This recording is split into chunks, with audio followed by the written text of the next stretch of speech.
Espérame. Listo.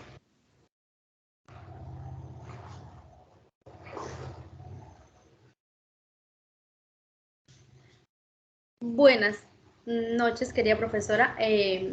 Estamos con mis compañeras acá para hacer la respectiva representación de la modernidad en América Latina. Escogimos los países de México y Colombia. Entonces, a continuación, pues las integrantes somos Sandra Salcedo, Carolina Bolívar y Viviana Galindo. Pasa.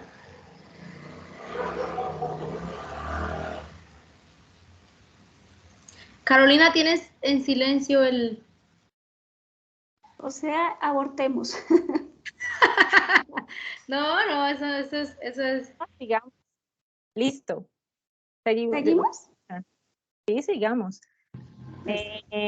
Bueno, para comenzar, pues quiero traer a colación a José Vasconcelos, quien fue una figura importante dentro de las manifestaciones en México.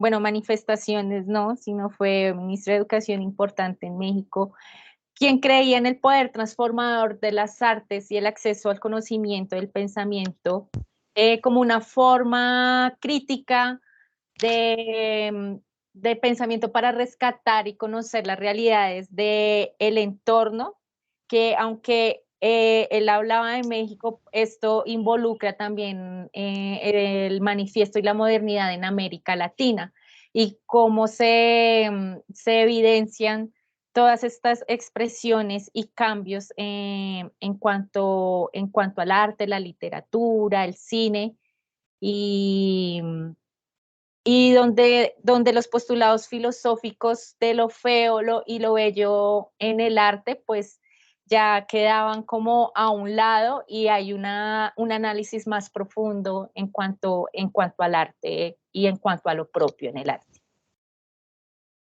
Asimismo, es importante resaltar que el modernismo dentro de América Latina, e incluyendo a los países que elegimos, Colombia y México, se dio tras la independencia de la mayor parte de los países latinoamericanos en los años 1800. Por lo tanto, este es un resultado en el cual todos estos países lo que buscaban eran como generar una propia identidad, una propia cultura, más allá de las colonias europeas que nos habían conquistado. Siguiente. Bueno, como primera medida tenemos pues a México, y sus principales características de la modernidad fue que ellos imitaron la moda confeccionada en París y Londres, se construyeron edificios públicos y residencias, se construyeron puentes y monumentos, todo eso siguiendo los parámetros de los europeos, ¿verdad? Siguiente, por favor. Encontramos dentro de los elementos de la modernidad en México el nacionalismo, el arte popular, el arte impresionista, el arte didáctico, encontramos aspectos del cubismo y lo híbrido. Siguiente. Encontramos algunos espacios de difusión del arte, que fue, pues, en primera instancia, acá en la presentación tenemos la Escuela de Pintura al Aire Libre, que la fundó Alfredo Ramos en 1913. Tenemos otro espacio como la pintura mural, las organizaciones políticas creadas por artistas, la escultura, y tenemos la Escuela Mexicana de Pintura. Siguiente, por favor.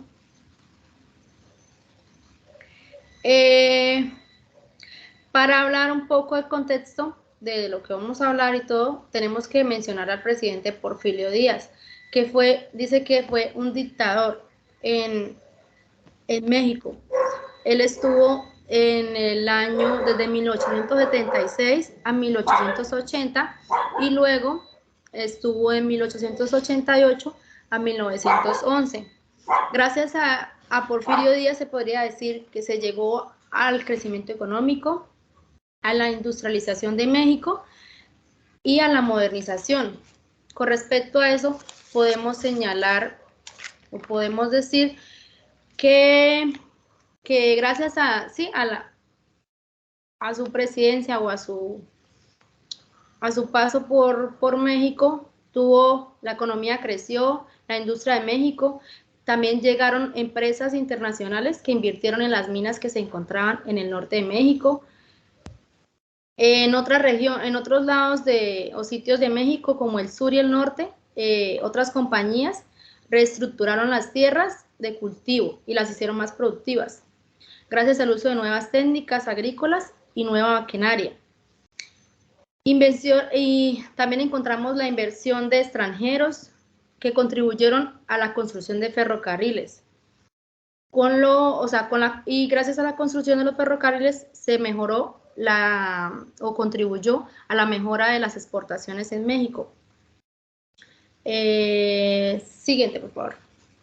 Bueno, pero hay cabe resaltar que también en cuanto a todo este desarrollo económico y estabilidad que hubo política en cuanto al porfirismo, pues también hubo un descontento en la sociedad que fue lo que llevó también a la Revolución Mexicana, ya que pues desfavorecía a los estratos, digamos, menos desfavorecidos, había un descontento en la gente, porque no había un respeto hacia las comunidades indígenas, hacia el campesino, hacia la clase obrera, y había pues también una explotación precisamente de los territorios donde pues la oligarquía era la que se beneficiaba precisamente como de la explotación de estas tierras y de los trabajadores.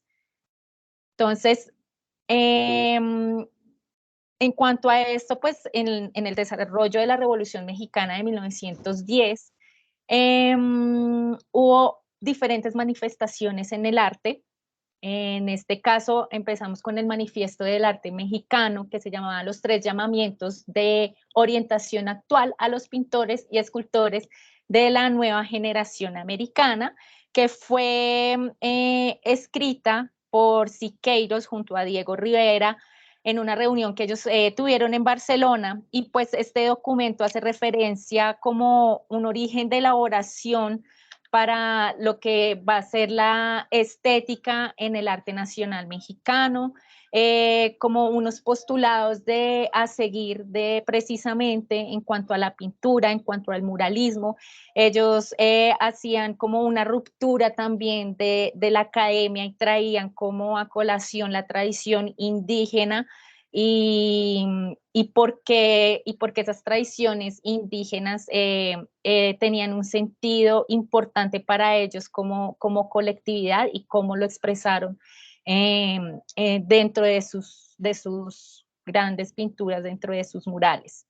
Entonces ellos tenían como un odio hacia la pintura del caballete, hacia el círculo intelectual, pero pues es paradójico porque ellos mismos también hacían parte de un círculo intelectual y bueno, y de exaltación del arte. En este caso ellos lo cambiaron pues por una exaltación del arte monumental, que era como lo que se acercaba más al pueblo, ¿no?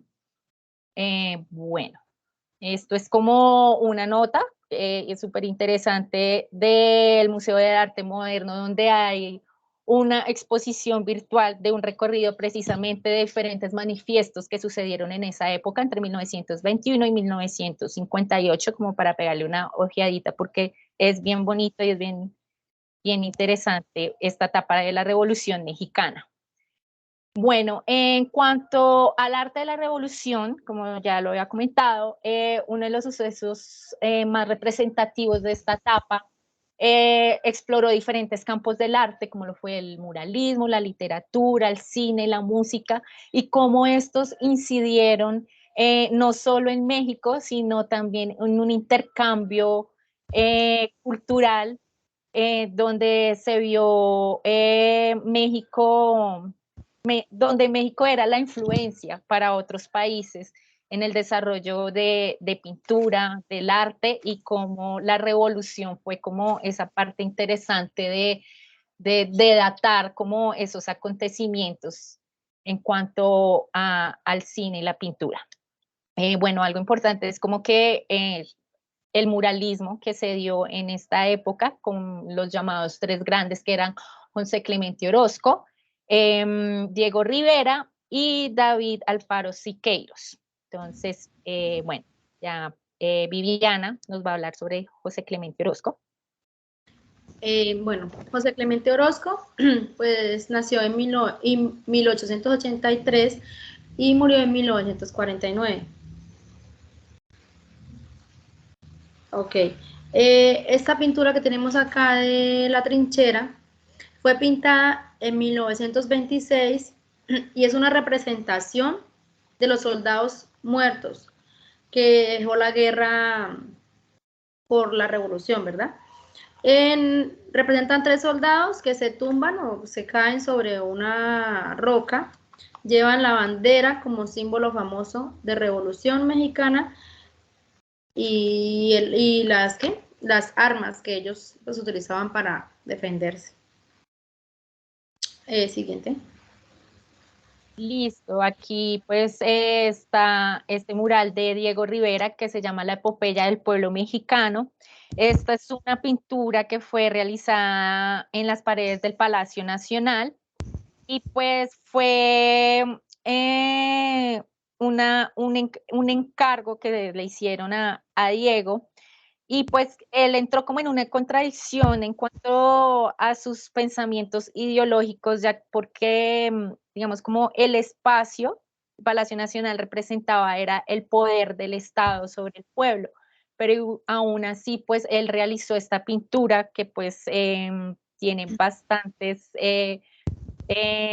simbolismos, donde se enmarca también como la época prehispánica hasta el México postrevolucionario, pasa como por todas esas etapas.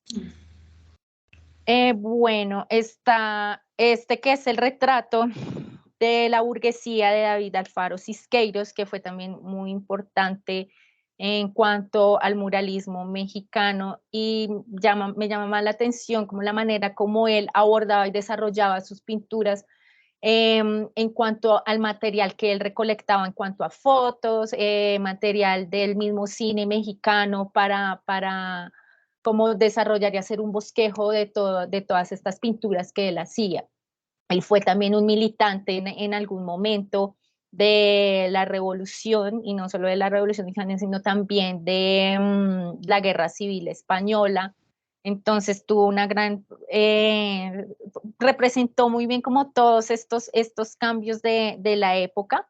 Entonces, este retrato de la burguesía fue pintado en el antiguo edificio del Sindicato de Trabajadores de la Electricidad, y el tema común dentro de todos estos muralistas es la glorificación del comunismo, el odio de los ricos y las representaciones de violencia que se evidencian en diferentes murales. Bueno, aquí cabe resaltar también que el cine mexicano tuvo una gran influencia en la sociedad, porque fue como la primera manera de hacer cine documental. Y gracias a la Revolución Mexicana se filmaba como esa realidad del momento. Entonces cada caudillo de ese momento, al momento de tener algún combate,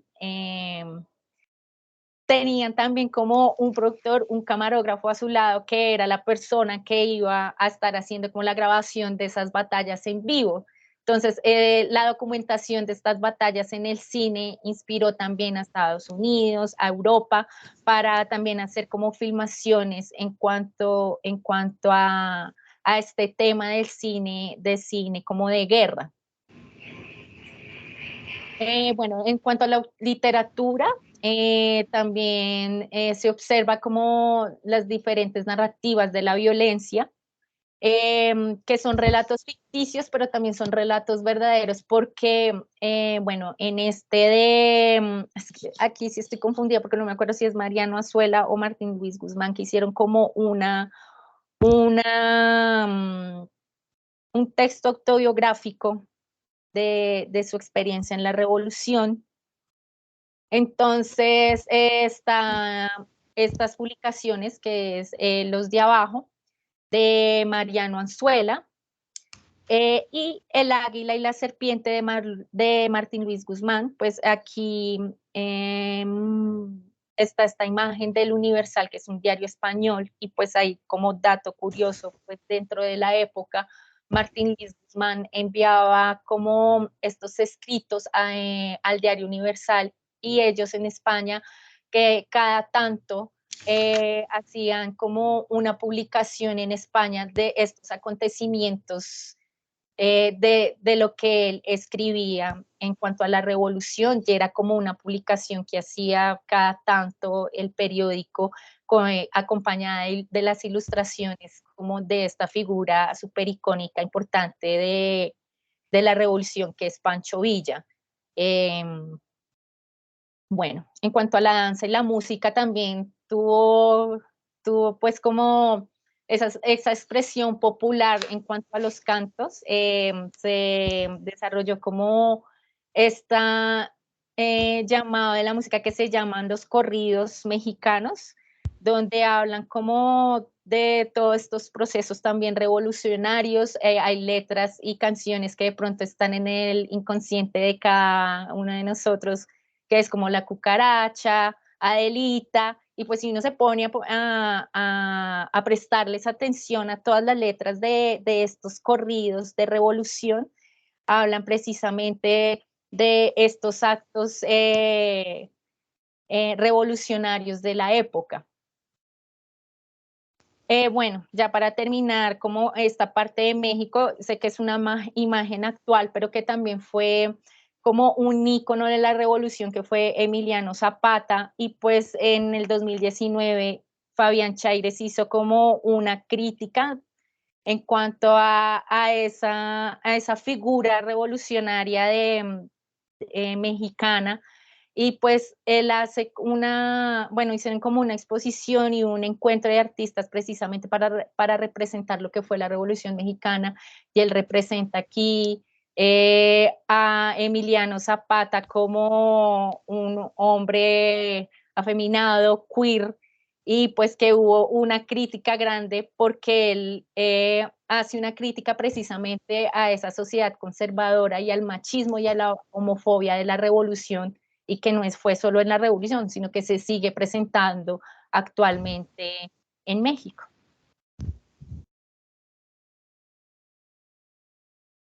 Vale, ahora siguiendo con Colombia. Colombia, digamos que en contraste con lo que hemos visto en México, que hablaba sobre las revoluciones y sobre las batallas y que se ve reflejado en el arte, el modernismo en Colombia se ve, digamos que matizado con tres características.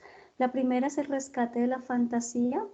Lo siguiente es hablar sobre el arte en general, que se refería a la intimidad, casi una forma de erotismo, que reflejaba más una sociedad que buscaba evadir a través del arte y de su expresión todos los problemas políticos y sociales que se vivían en la época.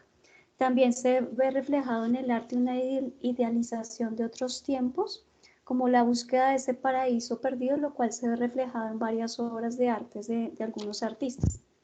Siguiente. Uno de los representantes de la modernidad, quedó mal, la modernidad en Colombia, es Eduardo Castillo, quien fue un periodista, ensayista, cuentista, crítico literario y traductor colombiano, que se destaca sobre todo por sus textos en donde refleja un erotismo que se mueve en una delgada línea entre el erotismo y la pureza, que es digamos que es el reflejo de esa búsqueda hacia un ideal como más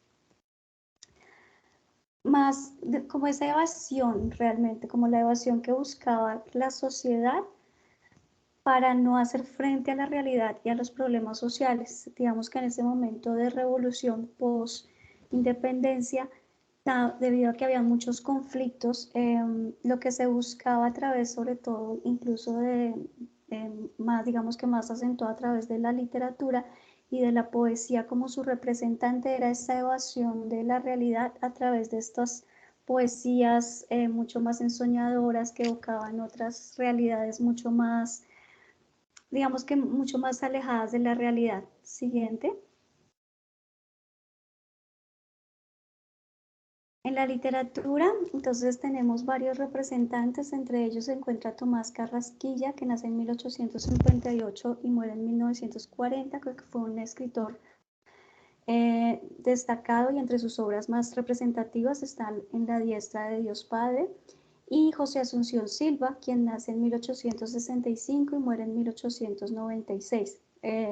José Asunción Silva fue un poeta bogotano que, aunque generalmente se asocia más con el costumbrismo, creo que se llama, también es considerado uno de los fundadores o los precursores del modernismo, debido a la naturaleza de sus poesías, aunque muchas veces las poesías de José Asunción Silva tiende a tener como un tinte nostálgico, de tristeza y de melancolía, pero sí que se asocia como esa iniciación del modernismo dentro de la literatura. También encontramos otros representantes como León de Grave, que también fue un importante escritor. Ya, y sigue. Listo. En Colombia, uno de los espacios de arte más relevantes dentro de la sociedad de la época fue la Escuela Nacional de Bellas Artes de Colombia, que fue fundada en 1886. Anteriormente, este edificio era para la Escuela de Arquitectura, pero después fue utilizada por la Escuela de Bellas Artes, y lo que se buscaba en esa época era crear un símbolo del nuevo Estado, de ese nuevo Estado que crecía, que se estaba construyendo después de la independencia y que buscaba como esa representación. De ahí que esta escuela de arte tuviera tanta relevancia no solamente en la ciudad, en la capital, sino a nivel general, porque estaba creada con el fin de dar esa pauta o de ayudar como a crear ese estado nuevo, más allá de la conquista de las colonias europeas, de las colonias, en nuestro caso la española. Siguiente.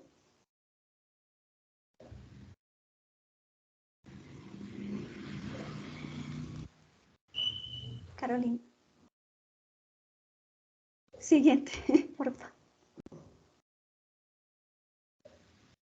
Ok. Ay, no tanto. ¿Te devuelves una, por favor? Ok, dentro de los representantes, los artistas más representativos de Colombia en el modernismo, encontramos primero a Marco Tobón Mejía, que nació en 1876, muere en 1933. Nace en Santa Rosa de Osos, Antioquia. Fue un escultor, pintor y dibujante, aunque la mayor parte de su vida estuvo radicado en París, lo cual se refleja mucho en sus obras. Por ejemplo, en esta obra que vemos específicamente, que se titula La Poesía, podemos ver la estilización de la figura femenina, que es muy representativo del arte moderno europeo y que se ve claramente reflejado en esta obra. Y en la siguiente.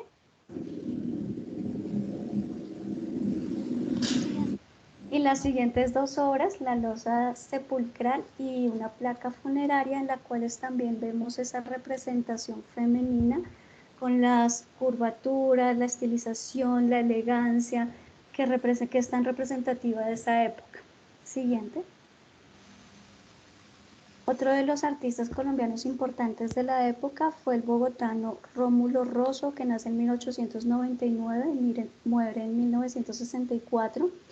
En esta obra, especialmente titulada Bachué, lo que hace Rosso es que habla de lo que les hablaba al principio, de esa vocación hacia la búsqueda de ese paraíso perdido, y lo que él hace es retomar toda esta mitología chicha, toda la mitología indígena de los pueblos originarios de América Latina, a través de sus esculturas y la representación, así como la simbología que tienen las esculturas. Siguiente, por favor. La siguiente también, Tequendama, también podemos ver cómo el artista plasma mucho de esta simbología indígena dentro de sus obras, aunque también él vivió gran parte de su vida en México, por lo cual mucha de la simbología de la cultura mexicana también se ve impresa en todas sus obras. Siguiente. Nuestro tercer artista es un pintor, Roberto Pisano, también bogotano.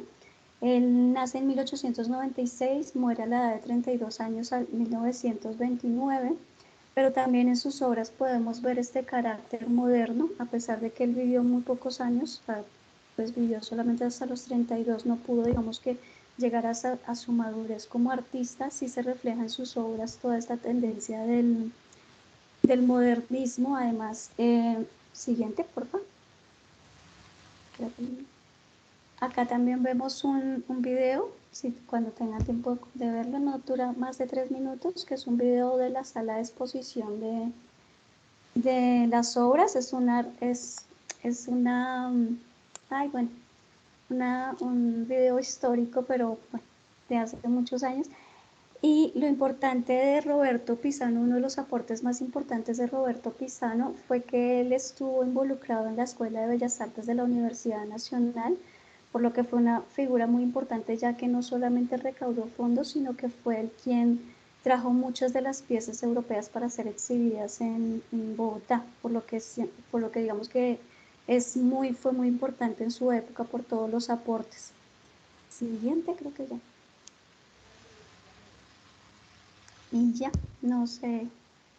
Y ya eso fue como el compendio de Colombia. Como vemos en general, el modernismo en Colombia, como decía anteriormente, lo que buscaba era esa vocación de la belleza, una búsqueda también de una intimidad, de una mirada más íntima del arte, evocando como las figuras delicadas, elegantes, la sensualidad, en contraposición con lo que socialmente se estaba viviendo en esa época.